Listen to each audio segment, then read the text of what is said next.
Astropup and Lady Annabelle's diamond dog collar. Hello, Astropup here. If you have heard any of the Sherlock Holmes stories, read by the excellent Richard here on Story Nori, you will know that Holmes's best friend, Dr. Watson, wrote down everything the great detective said or did. Well, when I say everything, I actually mean almost everything. A little while ago, I told you how I travelled back in time with my parrot friend, the ex-president of the world, and my human comrade, Marlowe. We met Sherlock Holmes, who seemed to think the parrot was a ventriloquist's dummy, and that Marlowe had the knack of speaking with his lips closed. Holmes bet the parrot that he could not talk while Marlowe was drinking a glass of water. Need I say, the parrot won the bet hands down. Marlowe downed a whole jugful, while our feathered friend nattered on about this and that. We couldn't shut his beak up. It was Holmes who was lost for words. When Holmes conceded defeat and slung his money down on the table, the parrot squawked, "Satisfaction!" And Dr. Watson laughed, saying, "By George, Holmes, that parrot has got the better of you."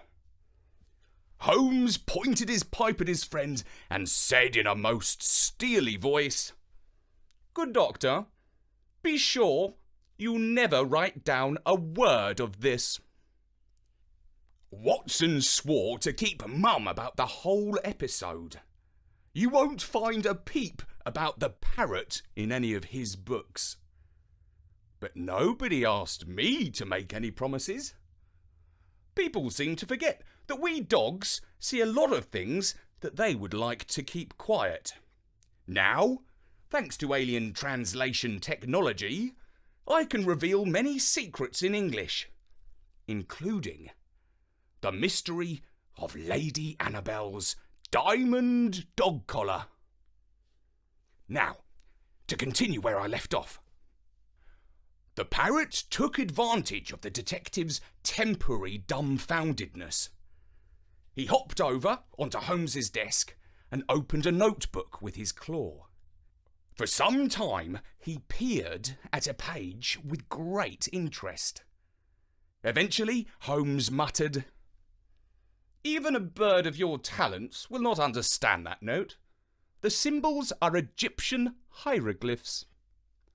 "On the contrary, my dear Holmes," replied the parrot, "Egyptology is one of my little hobbies. This note is not especially grammatical, but it would seem to mean Anubis has returned home." "Good gracious," declared Holmes. "I do believe that bird has eaten the Minoan black seed that, according to legend, expands the brain of any creature that ingests it."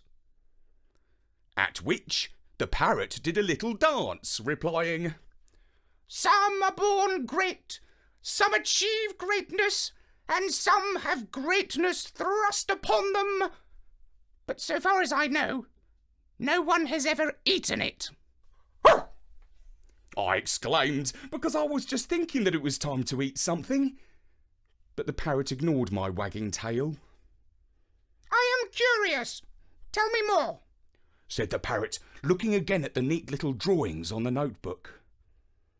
"I copied these symbols from a note left at the scene of a crime," said Holmes. "Intriguing," commented the parrot with his head on one side. "What sort of crime?" "A dog napping," declared Holmes. Now my interest and my left ear pricked up. But the parrot squawked in annoyance. "Quah! I thought we were dealing with a criminal mastermind. How disappointing. Nobody but a fool would waste their energy on stealing a dog." Hey, steady on! I woofed. Unless, Said Holmes.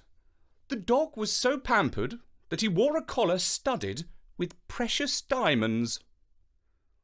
But why take the dog? Asked the parrot. The stupid creature would bark and wake up the house. Why not just remove the collar? Perhaps the dog defended his collar with his teeth bared, suggested Watson. Perhaps he did, but presumably the thief killed the animal. Said the parrot. Anubis, the Egyptian dog god, belongs in the underworld. The note says he has returned home. That means he is dead.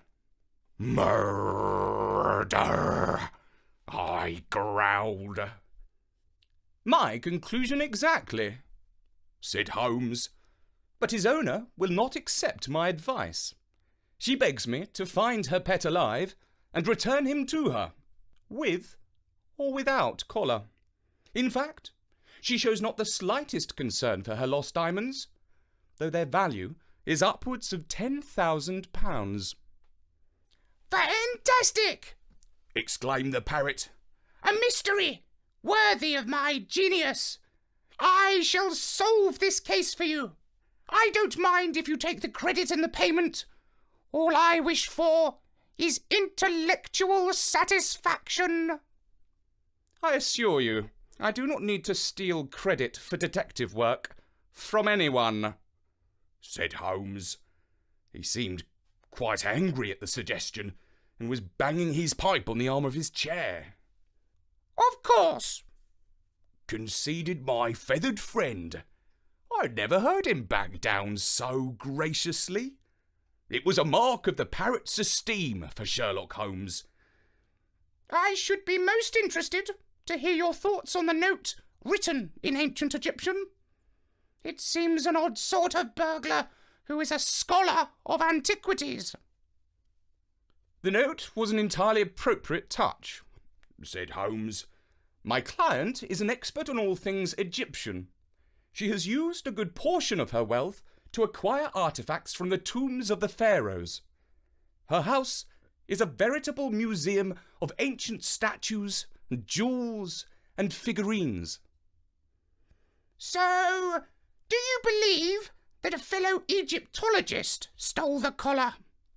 No, Said Holmes. I do not believe that, which is why I have booked an interview with the Director of Egyptology at the British Museum.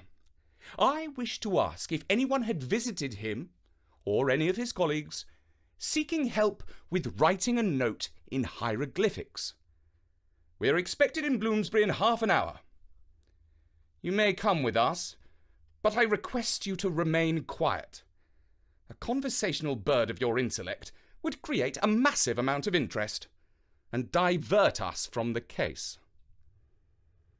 I can be quiet when it suits me. Claimed the parrot. Well, that was news to me, and I could see from Marlowe's rolling eyes that he did not quite believe it was possible for the parrot to hold his beak. On the steps of the museum, a man in his peaked hat said, Sorry, sir. Dogs and birds are not allowed inside. But we have an appointment with Professor Ptolemy, Said Holmes. and this is a police dog. In that case, I suggest you go in by the side entrance, sir, said the man, which we did. I sniffed around the professor's room, trying to seem like I was looking for clues, which is what police dogs generally do. I found a ham sandwich and ate it. The parrot, who was sitting on Dr. Watson's shoulder, remained remarkably quiet. At first. Ah, yes, Anubis has gone home. I remember the line well, said the professor. About a month ago, a gentleman asked me to write out the characters for him. And did he give you a reason for his request? Asked Holmes. He said it was an inscription for a bracelet that he was giving to his sweetheart. The parrot could keep his peace no longer. How romantic! He squawked. The Professor looked up and smiled. How apt, he said. How apt! Repeated the parrot, and Marlowe and Holmes both glanced anxiously at him. He had puffed out his chest as if he was about to go off on one of his long speeches, but somehow he managed to get a grip on himself and hold his exposition in. A great mimic. He should go on the stage, said the Professor. Holmes nodded. A rare bird indeed. But to return to our subject, can you describe the visitor who wished to send his sweetheart a bracelet inscribed with a message in ancient Egyptian? He was smartly dressed, perhaps a little over 30 years of age, said the Professor thoughtfully. He was knowledgeable about ancient Egypt. Would you say that he was a learned man, perhaps belonging to a university? Asked Watson. No, said the Professor. He would have surely said so. There was something about the way he spoke. Perhaps the way he overemphasized his H's, as in history. That suggested a man of self-education. Thank you, said Holmes. That is all we need to know. The case is solved. As we stepped out into the little streets around the museum, and Holmes peered into the window of a bookshop, Marlowe said, I can't wait to hear.